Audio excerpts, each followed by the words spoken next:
السلام علیکم وعلیکم السلام، کیا حال ہے؟ ٹھیک ہے؟ ڈاکٹر نعیم صاحب، یہ ہم جارڈن بی پیٹرسن کی کتاب کا مطالعہ کر رہے ہیں، مطالعہ کرنے کی کوشش کر رہے ہیں. مشکل بہت ہے، ہم، تو ہمیں بار بار سوچنا پڑا. 12 رولز فار لائف. تو اس کا ہم نے پچھلی جو ہماری نشست تھی اس میں پہلے رول پہ ہم نے ذرا بحث کی تھی. جو پہلا رول مختصراً یہ تھا کہ آپ اگر انسان جو ہے stand up straight with your shoulders back. سیدھے کھڑے ہوں اور بالکل یہ جو جھک کے کھڑا ہونا، اس سے یہ ہوگا کہ آپ کے مزاج پر اس کا اچھا اثر پڑے گا، آپ کی سوچوں پر، آپ کی قابلیت پر اس کا اچھا اثر پڑے گا، اور ایون دوسرے بھی آپ کا احترام کریں گے. اور یہ سب اگر سے آپ اپنا زیادہ پوسچر ٹھیک کریں تو میرے خیال میں کہنا یہ چاہ رہا ہے کہ اس سے جو آپ کے سیروٹونین لیول ہیں وہ بلند ہوں گے اور اس کا آپ کی شخصیت پہ بھی اثر پڑے گا. بالکل جس طرح ہم نے کلاس کی مثال لی تھی کہ جس بچے کی ایک دفعہ کلاس میں حالت اچھی ہو جائے، حوصلہ افزائی ہو جائے، پھر وہ پیچھے گرتا نہیں ہے، پھر وہ اوپر آگے بڑھتا ہے اور اس کا کہیں نہ کہیں سے کہیں پہنچ جاتا ہے، چاہے وہ بہت پس منظر اس کا خراب بھی کیوں نہ ہو. تو یہ پہلا رول تھا. اور جو دوسرا رول ہے اس کو پہلے تو ہمیں سمجھنے کی کوشش کرنی ہے. Treat yourself like someone you are responsible for helping. کیا مطلب لیں گے ہم اس کا؟ اچھا، یعنی treat yourself like someone you are responsible for helping, کہ آپ نے اپنے آپ کو جو یہ کہنا چاہ رہا ہے، اگر ہم اس کی لٹرل ٹرانسلیشن کریں نا، لفظی مطلب وہ یہ کہنا چاہ رہا ہے کہ آپ اپنے آپ کو ایک ایسے فرد کی طرح سمجھیں جس کی مدد کرنا آپ کے اوپر فرض ہے. یعنی آپ اپنی مدد کرنے کی ذمہ داری آپ کے پر اوپر عائد ہوتی ہے. ہاں. اچھا، بظاہر تو یہ بڑا عجیب لگتا ہے شروع میں، مطلب یعنی جس طرح میں اور آپ بحث کر رہے ہیں کہ مطلب یہ ٹائٹل ہی ایسا ہے یا رول ہی ایسا ہے کہ بندہ سوچتا ہے کہ یعنی ہم ویسے بھی اپنا خیال رکھتے ہیں یا نہیں رکھتے اپنا خیال. تو پھر یہ کیا کہنا چاہتا ہے؟ بس آپ نہیں بھی رکھتے ہم. مثلا ہم کہتے ہیں یار ٹھیک ہے یار، میرا نقصان ہے، میں نہیں پڑھ رہا نا، میں ہوم ورک نہیں کر رہا، میرے نمبر کم ہے. تو آپ کو اپنے آپ کو بعض دفعہ مشکل میں ڈال دیتے ہیں کہ یار یہ تو میں ہوں نا، کسی اور کا تو نقصان نہیں ہو رہا. لیکن یہی کہنا چاہ رہا ہے کہ آپ اپنی مدد کرنے کے خود پابند ہیں. آپ پابند ہیں. ہاں. اچھا، اس کے لیے وہ جو انٹرسٹنگلی جب ہم یہ چیپٹر پڑھ رہے تھے تو ہم نے دیکھا اس کے لیے ایک لمبا بیک گراؤنڈ وہ ریشنیل بناتا ہے، جسٹیفیکیشن بناتا ہے. چونکہ ہے ظاہر یہ کینیڈین ہے، ایک کرسچن کلچر کے اندر یہ گرون اپ بندہ ہے، تو اس لیے اور لگتا ہے ایسے کہ اس کا جو بیک گراؤنڈ لائف کے اوپر یہ سائیکالوجی ہے تو ڈارون کی ایوولوشن کو بھی درست سمجھتا ہے، اور ساتھ ساتھ یہ جو کرسچن ریلیجیس ٹریڈیشن ہے، جو مذہبی روایات ہیں، ان کو بھی یہ اس چیپٹر کے اندر لاتا ہے. اور میرے خیال میں اس کی یہی مذہب کے ساتھ اس کا جو لگاؤ ہے یا جس کی جو اہمیت دیتا ہے، یہی شاید ویسٹ میں اس کے پر تنقید بھی کی جاتی ہے. ہاں، اسی وجہ سے تنقید بھی کی جاتی ہے اور اسی وجہ سے یہ اس کی اٹریکشن بھی ہے. یعنی جو لوگ اس کی طرف جا رہے ہیں تو وہ بیسیکلی وہ یہ ان کے اپیل کرنے کی بنیاد بھی شاید یہی ہے. اچھا، لیکن یہ جب وہ مذہبی روایت کا حوالہ دیتا ہے تو یہ کہتا ہے کہ انسانوں نے جو سائنس کی مدد سے جو دنیا کو دیکھنا شروع کیے 400-500 سال ہوئے ہیں. اس سے پہلے تو وہ دنیا کو سائنس کی نظر سے دیکھتے نہیں تھے. تو کہتا ہے دنیا کو سمجھنے اور دیکھنے کے بہت سارے طریقے ہو سکتے ہیں.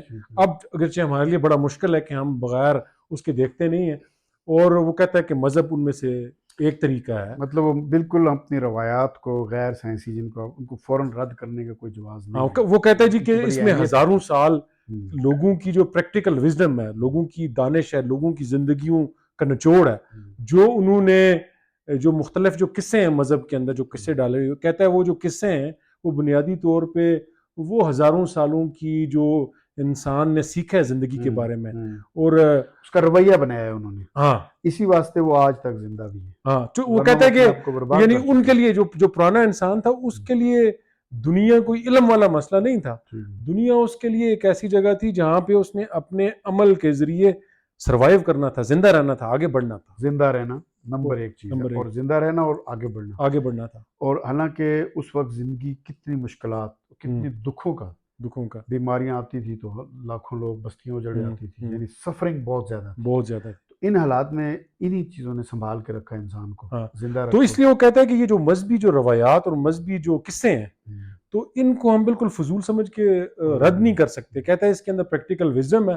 اور پھر یہ جو کہتا ہے کہ جو انسانوں کی زندگی ہے، جس طرح میں اور آپ بھی سوچیں تو ہم اپنی زندگی کو جب ہم بیٹھ کے سوچتے ہیں تو ہمیں یہ کہانی یا ناول کی طرح زیادہ محسوس ہوتی ہے، بجائے کہ ہمیں ایک سائنس کی ٹیکسٹ بک کی طرح ایٹم اور مالیکیول لگنے کے بجائے ہاں کہ اگر ہم تعریف کریں انسان یہ ہوتا ہے اس کے 2 پاؤں ہوتے ہیں اور میں اس طرح بڑا ہوا. تو یہ وہ کہتا ہے کہ شاید اسی وجہ سے ہم وہ جو قصے ہیں مذہبی قصے ان کی طرف اٹریکٹ ہوتے ہیں.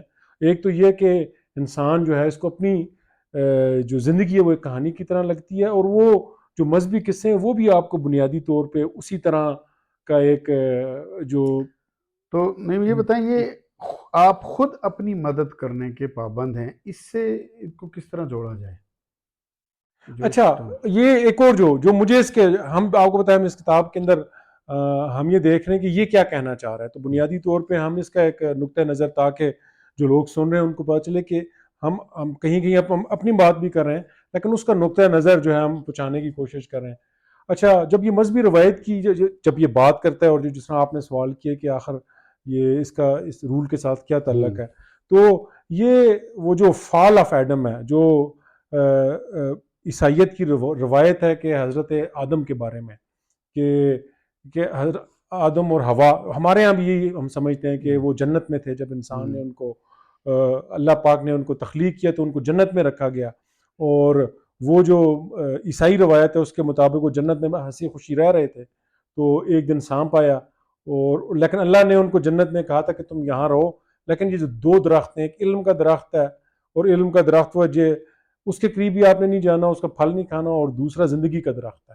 تو وہ جو ایک دن سانپ آیا اور سانپ نے آ کے حوا علیہ السلام کے کہا کہ اگر تم یہ والا درخت کا پھل کھا لو تو بڑا اچھا ہو جائے گا. اس نے کہا یہ تو ہمیں منع کیا گیا ہے. تو اس نے کہا نہیں, منع تمہیں اسی لیے کیا گیا ہے کہ یہ علم کا درخت ہے اور تمہیں اگر یہ تم کھا جاؤ تو تمہیں نیکی اور برائی کا, اچھائی اور بدی کا پتہ چل جائے گا, اور خدا یہ چاہتا نہیں ہے. تو جو انہوں نے وہ پھل کھایا تو ایک دم انہیں پہ اشکار ہو گیا کہ میں تو میرے بے لباس ہوں, میرے اوپر تو کپڑے نہیں ہیں. انہوں نے اس روایت کے مطابق شعور آ گیا, ہاں شعور آ گیا, اور حضرت آدم کو بھی کھلایا, انہوں نے بھی دیکھا کہ میرے کپڑے نہیں ہیں. تو کہتا ہے کہ پہلی چیز انہوں نے اپنے آپ کو ڈھانپنا شروع کر دیا. تو اور اس کے بعد یہ کہانی بتا رہا ہے وہ کہہ رہا ہے کہ اس سے پہلے تو ہم شاید وہ جس طرح بچے کی ایک حالت ہوتی ہے 3 سال سے پہلے کہ وہ موجود تو ہوتا ہے لیکن اس سے اپنی ذات کا شعور نہیں ہوتا.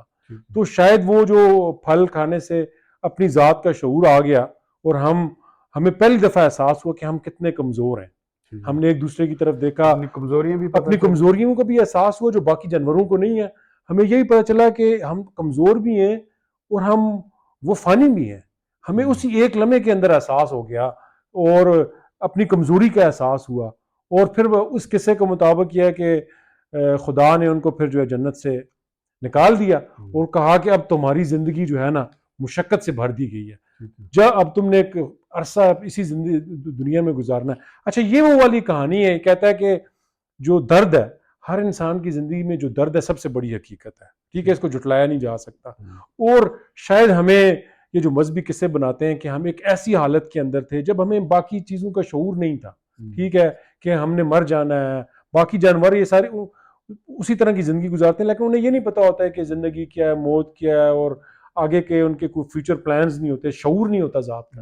تو شاید جس دن ہمیں شعور آ گیا تو اس کے ساتھ بھی یعنی جب ہمیں احساس ہوا مستقبل کے اندر دیکھنے کا کہ ہم مر جائیں گے اور ساری مشکلات کا, تو اس سے یعنی ہماری زندگی دکھ بھری ہوگی, ٹھیک ہے, اور وہ دکھ ہماری زندگی کا لازمی حصہ بن خود زندگی کا ہاتھ سے چلے جانے کا شعور, موت کا ریلائز ہونا کہ ہم تو اب مر جائیں گے. تو یہ کہتا ہے کہ یہ وہ دکھ تھا اور وہ جس کی وجہ سے ہمارے اندر جو ہے ایک سفرنگ ہے, ٹھیک ہے. تو اس لیے ہم بعض اوقات ہم جس طرح آپ نے شروع میں بات کی تھی کہ ہم ضروری نہیں ہے کہ ہم اپنا خیال رکھیں, تو کیا ہمیں پتہ ہے جی کہ جیسے میں اور آپ بیٹھے ہوئے ہیں تو ہم جو مرضی کریں, ہم یہ سوچ سکتے ہیں کہ ہم یہ بڑی بلڈنگ بنائیں گے, یہ کچھ کریں گے, لیکن تھوڑا اور اگر ہم سوچیں 100 سال کے بعد 200 سال کے بعد کون ہمیں جان رہا ہوگا, مجھے اور آپ کو, ہماری قبروں کی مٹی بھی غائب ہو جائے گی. تو ہر انسان سوچتا ہی رہے کہ جتنا جو میں مرضی کروں بے معنی لگتی ہے. تو جب زندگی بے معنی لگتی ہے تو پھر یہ سوال ضرور پیدا ہوتا ہے کہ مطلب میں جو مرضی کروں میں نے تو مر ہی جانا ہے نا, تو پھر میں کیوں اپنا خیال رکھوں, مطلب 50 سال بعد مرنا ہے, 5 سال یا ابھی مر جاؤں تو اس سے کیا فرق پڑتا ہے. اور اسی وجہ سے آپ دیکھیں اس مایوسی کی وجہ سے لوگ خودکشیاں کرتے ہیں. تو جس کو یعنی تو یہ ادھر سے یوں سمجھ لیں کہ مذہب کی جو روایت ہے اس سے یہ بتاتا ہے کہ یہ جو ہمیں دکھ اور جو درد ہے یہ ہماری زندگی کا ایک لازمی حصہ ہے. اب اس کا ایک رویہ تو یہ ہو سکتا ہے کہ ہم بیٹھ جائیں اور کچھ بھی نہ کریں. دوسرا یہ کہتا ہے جی کہ ہم کوئی مطلب کوئی اپنی زندگی کے اندر کوئی معنی اور میننگ ڈھونڈنے کی کوشش کریں.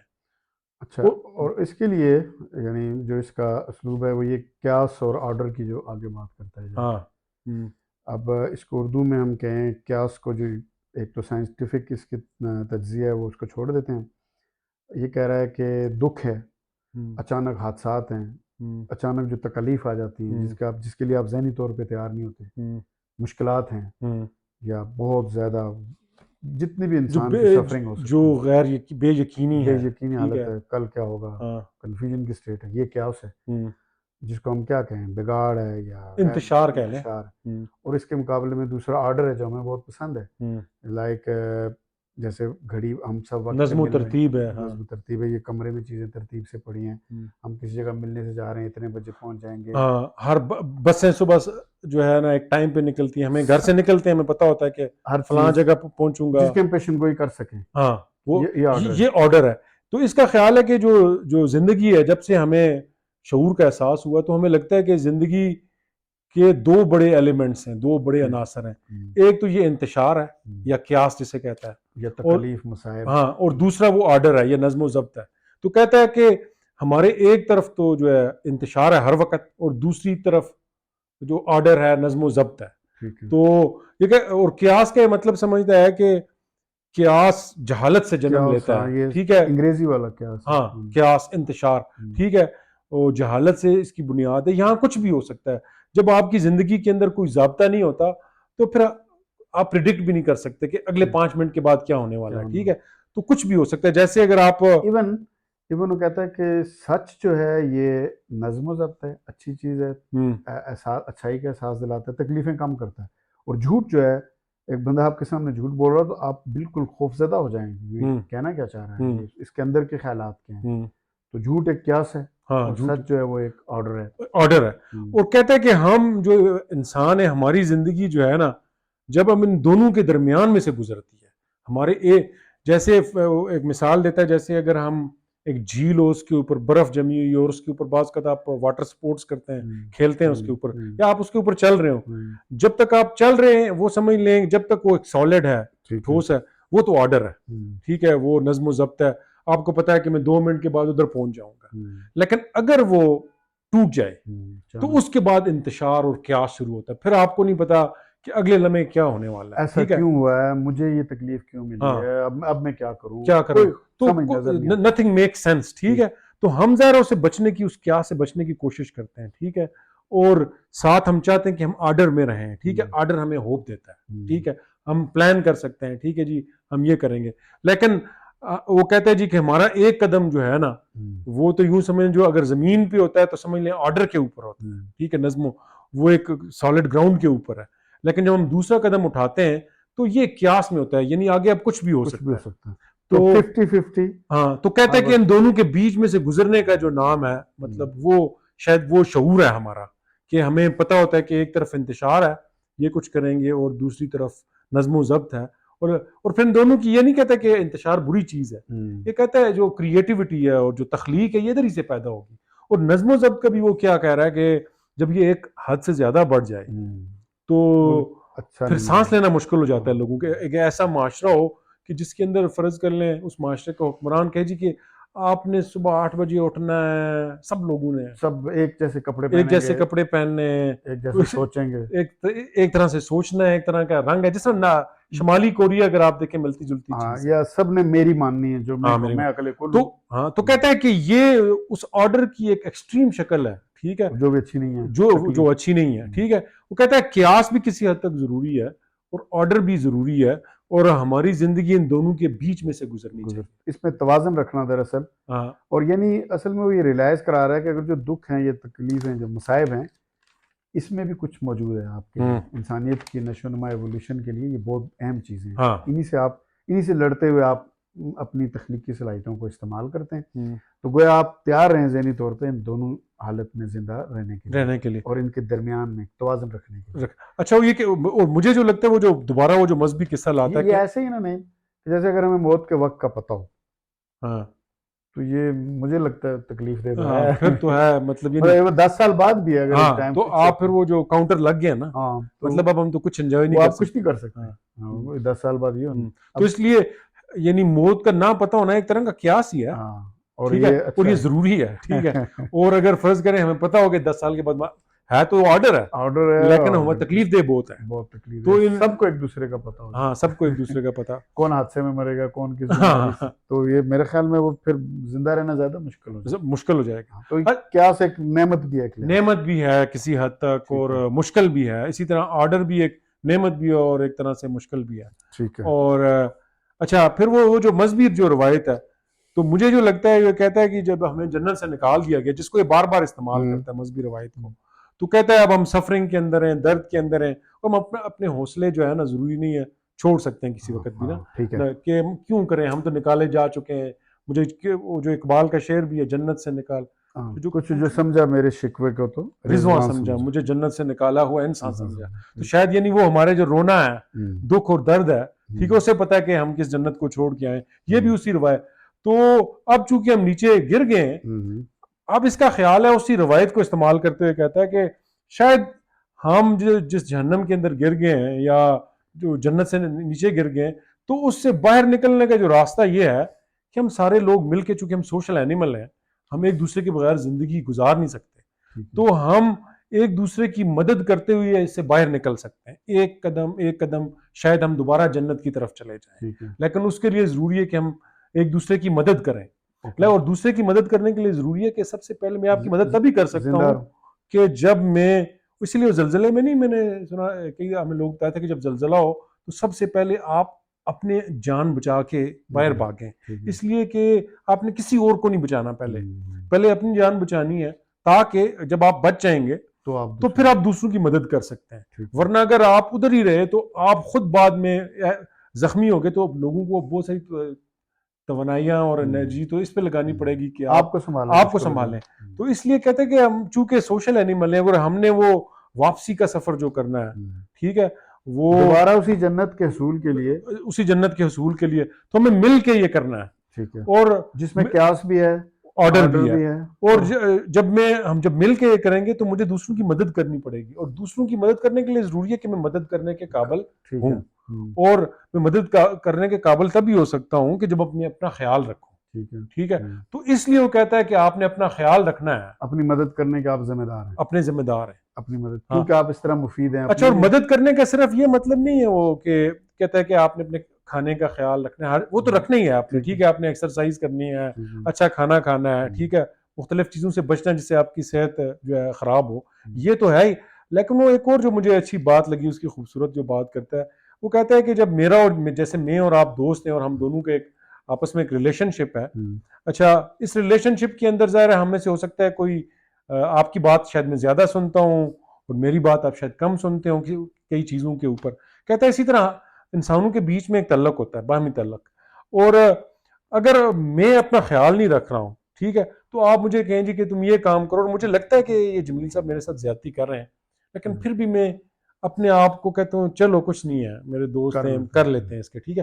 کہتا ہے آپ نے یہ نہیں کرنا. اچھا ہاں کہتا ہے کہ آپ نے اپنا خیال رکھنے کا مطلب ہے کہ آپ نے جو ہے نا سچ بولنا ہے ٹھیک ہے. اگر آپ کو لگتا ہے کہ جمیل صاحب آپ کے ساتھ زیادتی کریں آپ نے بتانا ہے کہ نہیں آپ یہ کام آپ نے خود کرنا ہے. کہتا ہے اور اس کا فائدہ جمیل صاحب کو بھی ہے اور مجھے بھی ہے. مجھے یہ فائدہ ہے کہ مجھے اب گھٹنا اور جو ہوتا ہے نا سپریس نہیں کرنا پڑے گا اپنے آپ کو کہ میں نے کوئی جمیل صاحب کا ایسا کام کیا ہے جو مجھے نہیں کرنا چاہیے تھا. اور جمیل صاحب کو میں ظالم بننے سے بچا رہا ہوں. ظالم بننے سے بچا رہا ہوں. اور دوسرا جمیل کو اندھیرے میں اس کو نہیں پتا یعنی اس کا مطلب صرف یس سر کرنا ہی مدد نہیں ہے نو سر کرنا بھی مدد ہے. یہ بہت ضروری ہے اور میرے خیال میں انسانیت نے نو سر سے ہی بہت کچھ حاصل کیا ہے. جہاں آپ کاؤنٹر آرگومنٹ کرتے ہیں ایک دوسرے بحث کرتے ہیں آپ اپنی دلائل دیتے ہیں اپنی سوچ تو اس سے گویا زیادہ چراغ روشن ہوتے ہیں اور آپ حقیقت کے قریب پہنچتے ہیں. بالکل ٹھیک ہے. یہ سچ جو ہے یعنی اپنا خیال رکھنا وہ کہتا ہے کہ یہ صرف نہیں ہے کہ مطلب آپ اپنی صحت کا خیال رکھیں جسمانی صحت روحانی صحت کا اور خیال بھی ایک طرح سے وہ کہہ رہا رکھیں اور اس میں یہ چیز بھی شامل ہے کہ جب آپ کو جس جگہ پہ آپ کو لگتا ہے کہ آپ نے سچ بولنا ہے تو آپ نے سچ بولنا ہے، ٹھیک ہے. تو اگر آپ سچ نہیں بولیں گے تو بنیادی طور پہ آپ جو اپنا خیال نہیں رکھ رہے. تو اس کا مطلب ہے اب چونکہ سچ بولنے کے لیے ہم ان فرد سے ہٹ کے اب ہمارے پاس ادارے ہوتے ہیں جن کو میڈیا کہتے ہیں، ان کا سچ بولنا کس قدر ضروری ہے، اور اس کے لیے ان کا آزاد ہونا بھی ضروری ہے. اگر یہ کسی سے کنٹرول ہو رہے ہوں تو یہ کتنی خوفناک چیز ہے، یہ ہماری سفرنگ میں اضافہ ہوتا ہے. تو ایک اچھے معاشرے جو ہیں اپنے اداروں کا بھی سچ بلواتے ہیں. ہاں بلواتے، لیکن یہ جو یہ کہنا چاہ رہے ہیں، کہتا ہے جی کہ ہمیں انڈیویجول کو، کہتا ہے ریئلٹی انڈیویجول ہے، فرد ہے، تو ہم نے دوسرے فرد کی مدد کرنی ہے اس دکھ اور درد سے نکلنے کے لیے، اور مدد اس طرح کرنی ہے کہ سب سے پہلے ہم نے اپنی مدد کرنی ہے اور اپنا خیال رکھنا. اپنا خیال رکھنا ہے، اور اپنے خیال رکھنے میں ہی آپ مفید شہری بنتے ہیں. تو یہ سیلف جو فلسفہ خودی ہے وہ یہاں آ کے ٹچ ہوتا ہے کہ آپ کتنے اہم ہیں اپنے لیے، اپنا خیال رکھنا، یہ بالکل ہے، کتنے اہم ہیں آپ. تو میرے خیال میں کنکلوڈ کریں، کچھ اور کہنا چاہتا ہوں؟ نہیں، میرا خیال یہی ہے کہ یہ کہتا ہے جی کہ اگر ہم نے اس جو سفرنگ ہے، مشکلات ہے اور درد ہے، ان میں سے ہم نے نکلنا ہے، واپس وہ جو جنت کا استعارہ استعمال کرتے ہیں اس کی طرف اگر ہم نے انسانوں نے جانا ہے تو اس کا طریقہ یہ ہے کہ ہم سارے مل کے ہی سفر کریں گے. اور اگر کوئی اپنے آپ کو مار دے یا خودکشی کر دے تو اس کا وہ پورا ایک پروسیس کو وہ روک دیتا ہے، مطلب وہ کتنے لوگوں کی زندگی مشکل بنا دیتا ہے، ان کا آگے کا سفر روک دیتا ہے کافی حد تک. تو اس لیے یعنی اگر آپ دوسروں کی بھی مدد کرنا چاہتے ہیں تو اس سے پہلے آپ اپنی مدد کریں، اپنا خیال رکھ کے. ٹھیک ہے، تو بہت شکریہ. ہم جاری رکھیں گے، اپنی سی کوشش کریں گے. یہ مجھے لگتا ہے ہمارے پہلے مشکل کتاب ہمارے ہاتھ میں یہ ہے اور اچھا، یعنی اصل میں کتاب ہم آپ سے یہ کہنا چاہتے ہیں کہ کتاب تو آپ خود کوشش کریں اور پڑھیں. ہم یہ جو 5-10-15 منٹ کے اندر جو گفتگو کرتے ہیں، ہم کوشش کرتے ہیں کہ اس کی جو اہم باتیں آپ تک پہنچا سکیں، اور ظاہر ہم ساری باتیں نہیں پہنچا سکتے، یہ کافی بڑا چیپٹر ہے، کافی بڑی کتاب ہے، اور ہو سکتا ہے کہ جب آپ پڑھیں آپ کو لگے کہ کچھ اور آپ جو ہے اہم چیزیں اہم سمجھیں، تو ہم تو وہی سمجھائیں گے جو میں نے اور جمیل صاحب نے اہم سمجھا ہے. آپ جب پڑھیں گے تو ہر کتاب جو ہے نا وہ اپنے نقطۂ نظر سے پڑھیں گے تو شاید آپ اس کتاب سے کچھ اور، تو اس لیے ہم انکریج کریں گے کہ آپ اس کتاب کو پڑھیں. کہا جاتا ہے نا کہ کوئی دو شخص ایک کتاب کبھی نہیں پڑھتے. ہاں، پڑھ وہی کتاب رہے ہوتے ہیں لیکن وہ مختلف ہوتے ہیں، ہر کوئی اپنے زندگی کے سابقہ تجربات سے وہ مطلب مختلف نکالتا ہے. بہت شکریہ، ہم اس تجربے کو جاری رکھیں گے. آپ تبصرے وغیرہ اگر کریں تو اس پہ خوب تنقید